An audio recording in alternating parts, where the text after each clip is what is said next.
پڑھتے ہیں ہمیں اعلیٰ حضرت یاد آ جاتے ہیں، اس لیے کہ جیسے قرآن ہم نے کھولا اور ہم نے پڑھنا شروع کیا، اعوذ باللہ من الشیطان الرجیم بسم اللہ الرحمن الرحیم،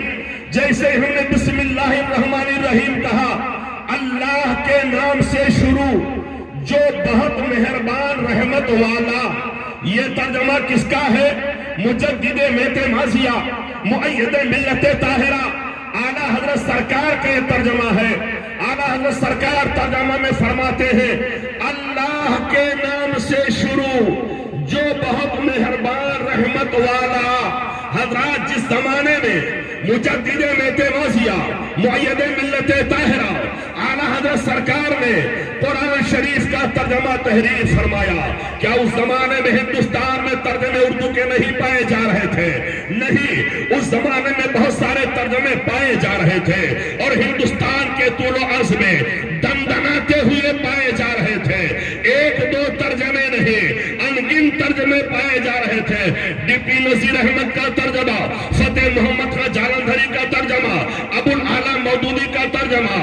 اشرف علی تھانوی کا ترجمہ، شاہ عبد القادر کا ترجمہ، یہ سارے ترجمے پائے جا رہے تھے، لیکن ایک حضور صدر الشریعہ مصنف بہار شریعت حضرت علامہ مولانا مفتی محمد امجد علی صاحب رحمت اللہ علیہ اعلیٰ حضرت سرکار کی بارگاہ میں حاضر ہوتے ہیں، حضور قرآن شریف کا کوئی ترجمہ فرما دیجئے تاکہ سنیوں کے ایمان کی حفاظت ہو جائے۔ اعلیٰ حضرت سرکار فرماتے ہیں مولوی امجد علی میں وقت کہاں سے لے کر کے آؤں، میں ٹائم کہاں سے لے کر کے آؤں؟ آپ اور ہم ذرا غور کریں، اعلیٰ حضرت سرکار کے پاس ٹائم نہیں ہے، ان کے پاس وقت نہیں ہے، اور آج ہمارے پاس یوں تو کہہ دے کو ہم بھی کہہ دیتے ہیں ہمارے پاس ٹائم وقت نہیں ہے، لیکن دیکھا جاتا بہت سارا ٹائم ہے۔ آپ ابھی جائیں گے جلسے سے یا یوں ہی جب گزرتے رہتے ہیں، آپ نے دیکھا ہے کہ موبائل لے کے چکروٹ پہ بیٹھا ہے، گھنٹوں گھنٹوں بات کر رہا ہے، گاؤں کے پل پہ بیٹھا ہے، گھنٹوں گھنٹوں بات کر رہا ہے، کوئی میڑ پہ بیٹھا ہے، کہاں بات کر رہا ہے، کب سے بات کر رہا ہے، کب تک بات کرے گا؟ آج ہمارے پاس ٹائم ہی ٹائم ہے۔ ایک دن فرماتے ہیں اچھا ایسا ہے قیلولہ کے ٹائم آ جاؤ، عصر کے بعد آ جاؤ، املا کروا دیتا ہوں۔ اب اعلیٰ حضرت عظیم البرکت رضی اللہ عنہ املا قرآن شریف کا کروانا شروع کر دیتے ہیں۔ اعلیٰ حضرت املا کروا رہے ہیں، یہ املا کر رہے ہیں، حضور صدر الشریعہ کا بیان ہے، قرآن شریف کا ترجمہ جب اعلیٰ حضرت لکھوا دیا کرتے تھے، لائبریری میں ہم آتے تھے، کتاب درجات میں زیادہ ہے، آپ فرمائے اس کا ٹرانسلیشن کیا ہے؟ انہوں نے بھی کہا اللہ عالم بے مراد ہے، حضرت مولانا مفتی وارث علی صاحب نے کہا اللہ عالم بے مراد ہے، اللہ اپنی مراد کا خوب جاننے والا ہے، لیکن کچھ لوگوں نے نکتہ آفرینی کی، انہوں نے کہا الف سے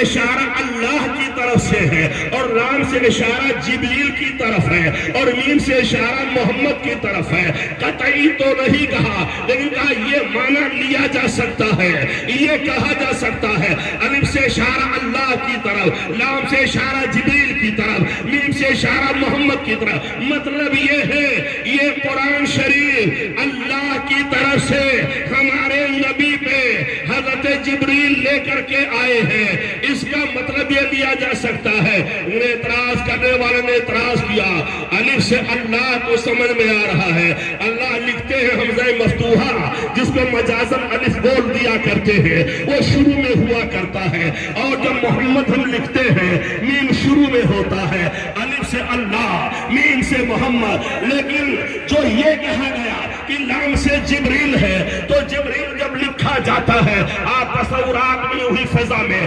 جبریل لکھیے تو پہلے جیم ہے، پھر با ہے، پھر را ہے، پھر یا ہے، پھر حمزہ ہے، پھر لام ہے۔ غرض کی لام سب سے شروع میں نہیں ہے، بلکہ لام تو اخیر میں ہے، لام تو اینڈ میں ہے، تو اللہ میں حمزہ مفتوحہ شروع والے کو لیا گیا اور محمد میم شروع والے کو لیا گیا۔ لیکن اگر یہی مطلب ہے، اعتراض کرنے والا کہتا ہے الف جیم میم ہونا چاہیے تھا، ہر جگہ سے شروع والا ہوتا، لیکن الف جیم میم نہیں ہے، الف لام میم ہے، سب سے اخیر والے کلم حرف کو لام کو کیوں لیا گیا؟ تو علماء نے جواب دیا، سنو، اس بات کو بتانے کے لیے جہاں سے جبریل امین کے درجات کے، رفعتوں کے، عظمتوں کے، مراتب کے، کمالات کے انتہا ہوتی ہے اور اینڈ ہوتا ہے، وہاں سے میرے نبی صلی اللہ علیہ وسلم کے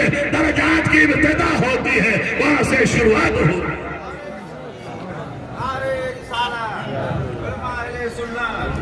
امام محمد رضا کانفرنس ہاتھ اڑا کے کہہ دو یا رسول اللہ۔